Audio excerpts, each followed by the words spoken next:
Hello guys, good evening, good afternoon, good morning, good night. Like guys, receive the greetings according to wherever you are. And thank you so much for all of you who have subscribed, the new subscribers. Like guys, thank you so much and welcome to the channel. For the returning subscribers, so much love. And to all of you, I wish I could come and or fly and come and hug you in person. Thank you so much. So guys, for those of you who don't know who this is, my name is Sinea and this is my YouTube channel. I mean, it could be but it is ours. I don't know if you understand. So guys, without wasting a lot of time, let's just dive right into the video. Today it's gonna be like a very personal story. So, and I want to give it like a story time. So you guys are gonna tell me, what do you think about it? Am I overthinking? Am I overreacting? You guys are gonna. So guys, moving on.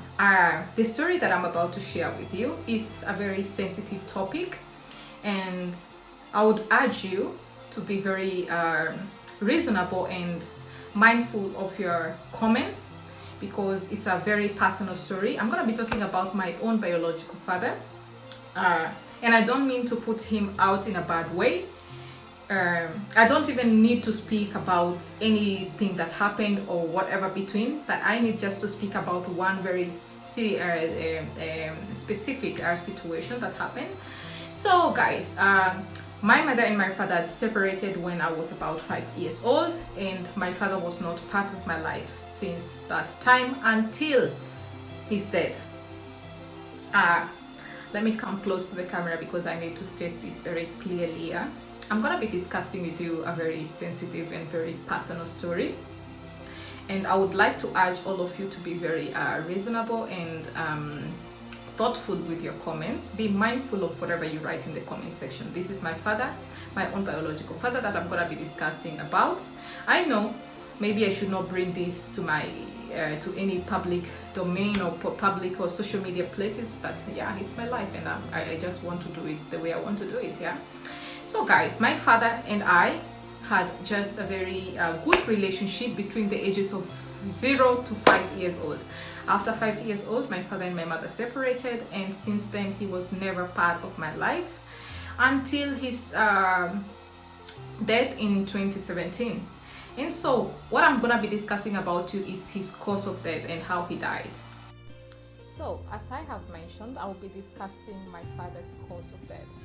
So over the years, since I was born until my father's demise in 2017, I knew him as an alcoholic, and it was just facts. He used to drink, and that was his life. He chose that path, and I was just okay with it. Like, it is a man that in as much as he was not even part of my life, I respected him as a person. And sometimes when you grow up, this is when you come to understand that there might be issues behind even his drinking that were never discovered. There might be, somebody cannot just wake up and be drinking all their life. Somebody cannot just wake up and abandon their family. There must be something behind that, And so, even at the time of his death, I thought my father died from alcoholism, related illness. I thought he died from maybe liver surgery. But the video was not about me discussing the relationship between me and my father or whatever. It was however it was, and I was just at peace, and I'm still at peace with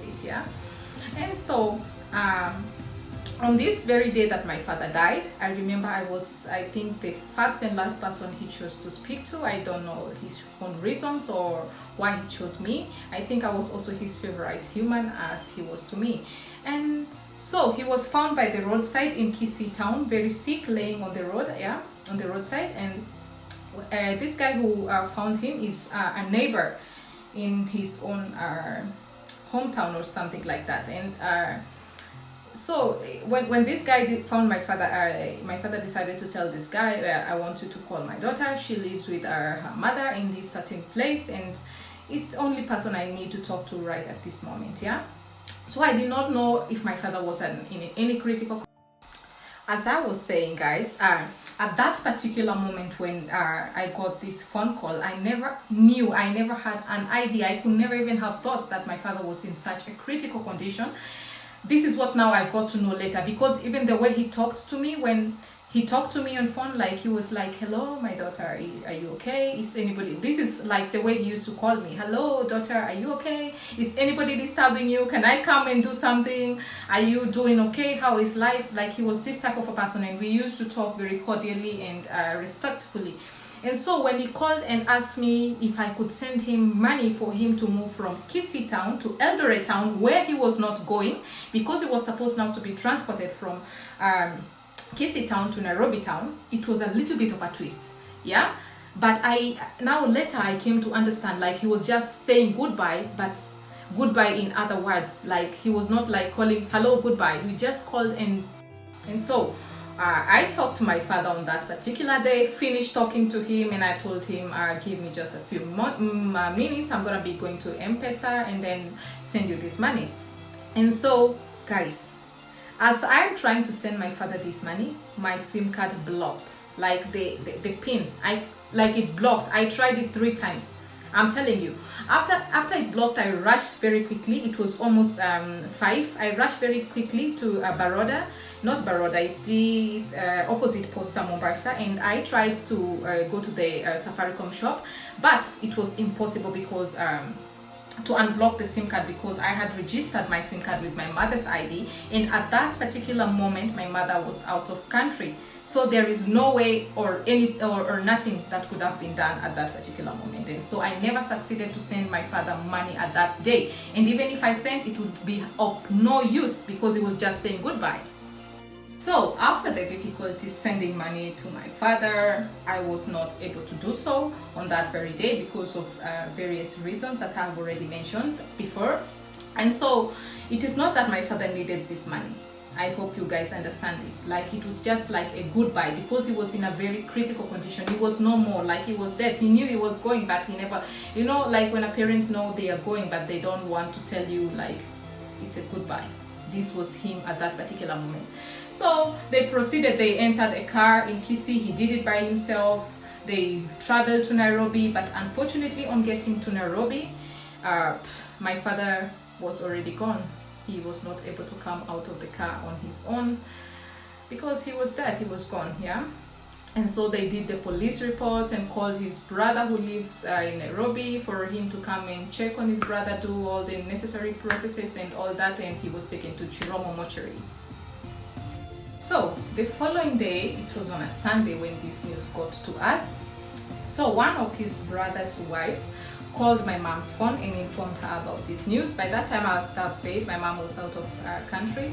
So she called my auntie, one of her younger sisters, who now called me to tell me about the news. And I was not saddened or emotional about it, and it's not because of those reasons that people might be thinking of right now, because of the relationship I said between me and my father. No, I am this type of a person. Even if I receive very bad news or just news that would make somebody break down, I'm not that type of person who breaks down. I'm a person full of questions. Even when I went to Chiromo, or after 4 days when it was my father's burial, like I was looking at him inside his coffin and I was just asking him, like, Daddy, why did you not tell me you are going? Why would you not have said goodbye? Why would you leave just like that? My brother and I were present on my father's burial, and I remember before we even buried my father, one of his brothers approached me and told me, when you finish with the program, I would like to see you and your brother, because there is your father's last words. There is something that he left as words for you people, and I would like to tell you. So after the burial was finished, I'm telling you, like everybody just left the place. I did not see anybody, and since this very day, I have never been given this, my father's last words. I don't know what he had left as words, but maybe I might have a slight idea, yeah, of what he might have left as words, because I was speaking to him quite a lot of times, and he was talking to me more of like a boy instead of talking to me like a girl, you know. So after finishing with the burial, everybody went his way. They left. Those who have to travel to Nairobi, those who have to travel to where, like everybody scattered and left. I was there for about maybe 2 or 3 more days, because I felt the need to be around that place and around where my father was buried for a couple of days, because I knew it is just a rare opportunity. Maybe if I go there again, I might not be allowed to go there. Maybe they don't want to see me there again because of their own issues. I told you guys I'm not close to these people. So yeah, so this is the only opportunity I had to be around my father even in his death. I have never gone back to this place and I do not feel welcome. This is why I cannot go back there. Nonetheless, I pray for my father every day, and yeah, everything will be okay. Yeah, so my issue comes in now after the burial. Why would somebody, like, I'm not talking just about anybody, like my father's brother, why would he decide to keep my father's words to himself? Why would he even in the first place approach me and tell me that he has words that my father had left and he wanted to tell me and my brother? Why would he do it if he knew he did not want to tell me the exact words? Why would he don't that? My father was not killed by alcoholism or anything related to that, because this was my assumption. Initially, he was hit by it was a hit and run by a motorcycle in Kisii town, and he was very badly injured and bleeding from the inside, so he did not survive it. Why would nobody tell me this and this was the cause of your father's death? Why? Until today, I came to know of this. Some people are just gonna be saying, why are you revisiting this story? I think your father is dead since 2017. That's long enough. Yeah, I am revisiting it because of one issue. Like, me knowing the cause of my father's death was something that was very painful to me. Like, I wish somebody told me, and I did not learn of it in 2017. Imagine, since 2017 until now, I came to learn of it in 2021, 2 months ago. This is when I came to learn that my father was hit by a motorcycle. Can you imagine? Why would somebody not take their time to just pull me aside and tell me? Yeah, why? I know we don't have any relationship with these people. I know we don't have any connection, but at least this was my father, and there is nothing that can undo that. He was my father, and that will remain like that, whether you like it or not. And I am very offended, and I will never forget that part of family. I will never forget, and I will never forgive.